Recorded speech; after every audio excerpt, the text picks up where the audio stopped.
Sadarilah bahwa semuanya adalah pemberian Allah Subhanahu wa Ta'ala.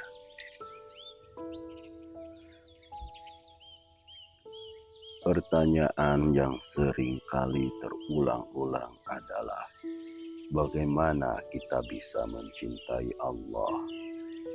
Untuk pertanyaan ini, bisakah diajukan pertanyaan balik? Kenapa Anda tidak mencintai Allah? Apa sebabnya Anda tidak mencintai Allah? Sebabnya satu, karena Anda tidak pernah menyadari kebaikan-kebaikan Allah. Seberapapun perempuan menolak cinta Anda, ketika Anda membanjirinya dengan pemberian-pemberian, lama-lama dia akan mencintai Anda.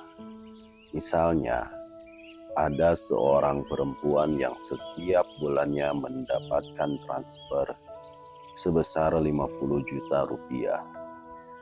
Pengirimnya tidak menyebutkan nama, hanya menyebutkan dari kekasihmu. Hal ini dilakukan sampai 20 tahun. Dalam kondisi seperti ini, pasti muncul pikiran dalam benak perempuan ini, di mana dia ingin mengetahui siapa yang mengirimkan uang kepadanya. Dia pasti ingin tahu dan bertemu dengan pengirimnya itu. Kita ini seperti perempuan itu. Kita mendapatkan kiriman berupa berbagai macam kenikmatan yang berlimpah ruah dari Allah. Oksigen yang kita hirup ini gratis. Coba lihat, orang yang harus memakai oksigen tabung itu 2 hari saja sudah habis berapa. Tapi kita yang diberi sehat ini bisa menghirup oksigen gratis. Mata dan seluruh tubuh juga tidak usah beli. Lantas, kenapa kita tidak ingin bertemu dengan Allah yang telah mengirimkan semua itu kepada kita? Sungguh gila, bukan?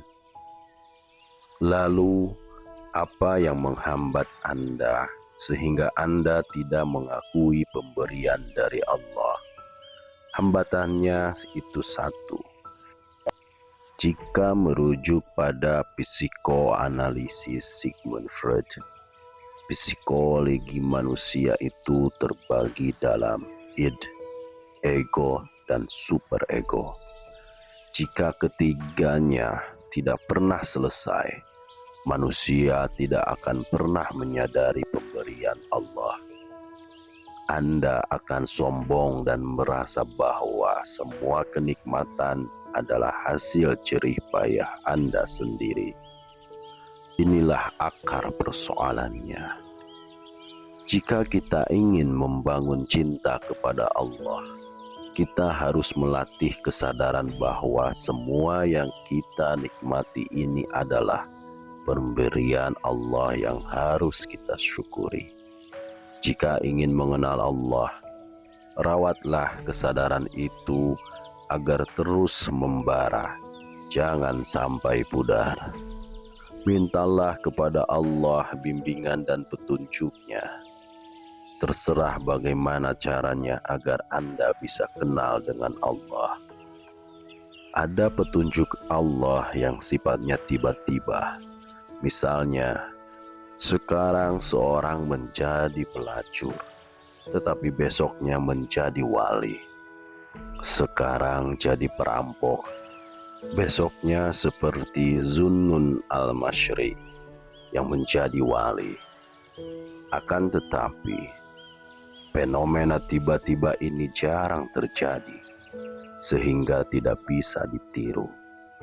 Kita tiru saja yang lumrah terjadi, yaitu melalui suluk, melalui perjalanan dan bimbingan seorang mursyid. Nanti, pada saatnya bila Allah menghendaki, Anda akan diberikan kesempatan berkenalan dengan orang yang sudah kenal Allah. Orang inilah yang akan memperkenalkan Allah kepada Anda. Jangan takut tidak makan. Singkirkanlah jauh-jauh kecemasan-kecemasan mengenai rezeki dari hati Anda.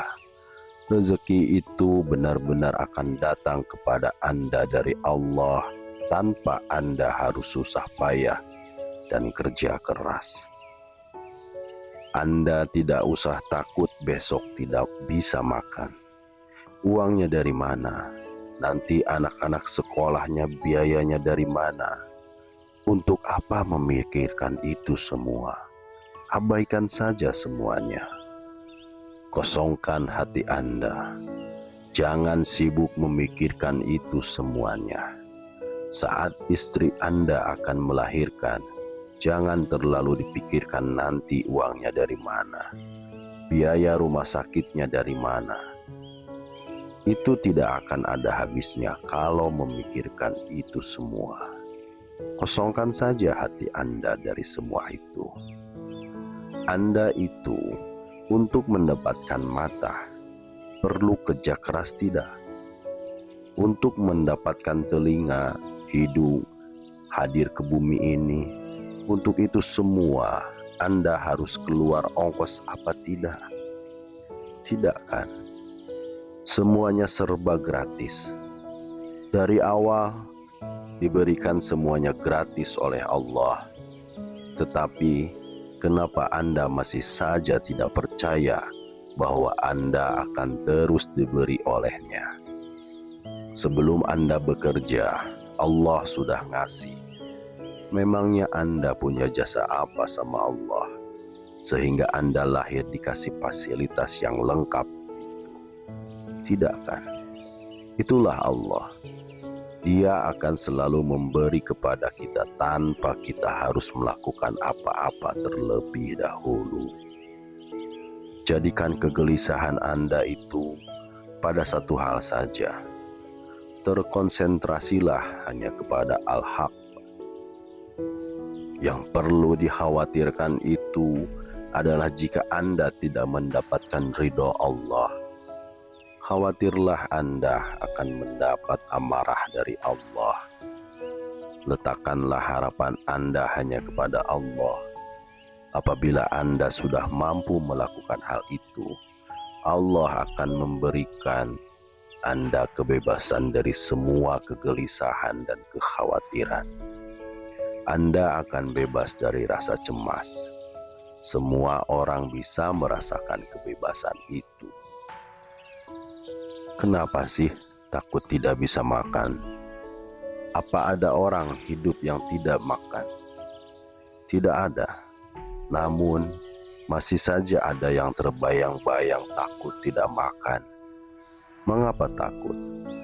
Padahal kan belum terbukti jika Anda benar-benar tidak bisa makan.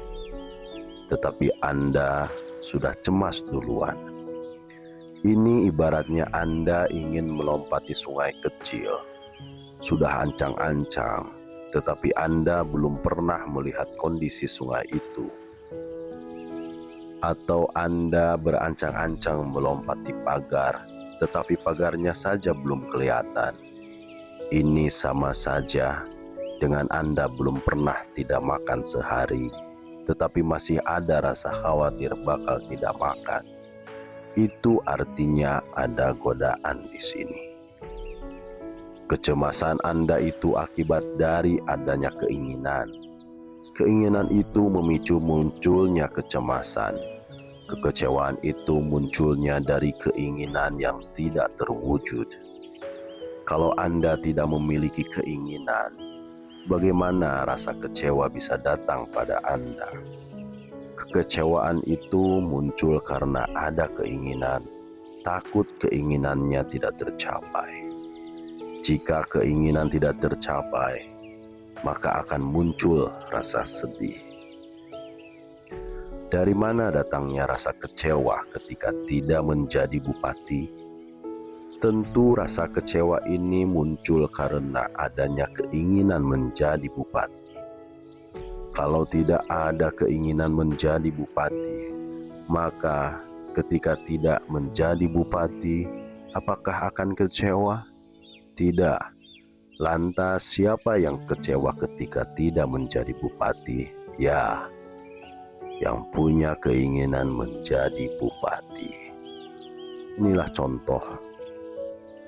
Ada seorang fakir miskin, tidak memiliki apa-apa, tetapi dia bahagia.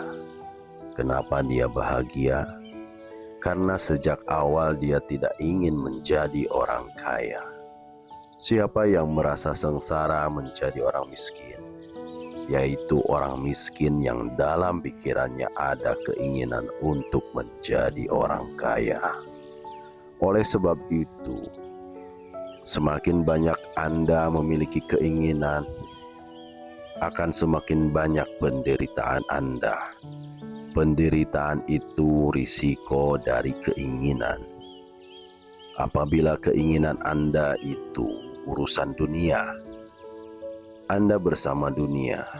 Misalnya, Anda ingin kaya, dapat jabatan, punya mobil dan lain-lain, maka Anda akan berpihak kepada dunia. Apabila keinginan Anda adalah akhirat, Anda akan berpihak kepada akhirat. Anda akan memilih kepentingan-kepentingan akhirat. Jika keinginan Anda adalah dunia, Anda akan berpihak kepada dunia. Persaudaraan pasti terabaikan. Dengan saudara sendiri sering bertengkar, rebutan warisan di pengadilan, bahkan ibu sendiri dilaporkan ke polisi gara-gara warisan atau utang piutang. Jika semuanya demi dunia, tidak akan ada persaudaraan, persahabatan, dan kesetiaan. Yang dikejar hanya uang. Sedangkan orang yang keinginannya untuk akhirat, dia akan mudah mengalah.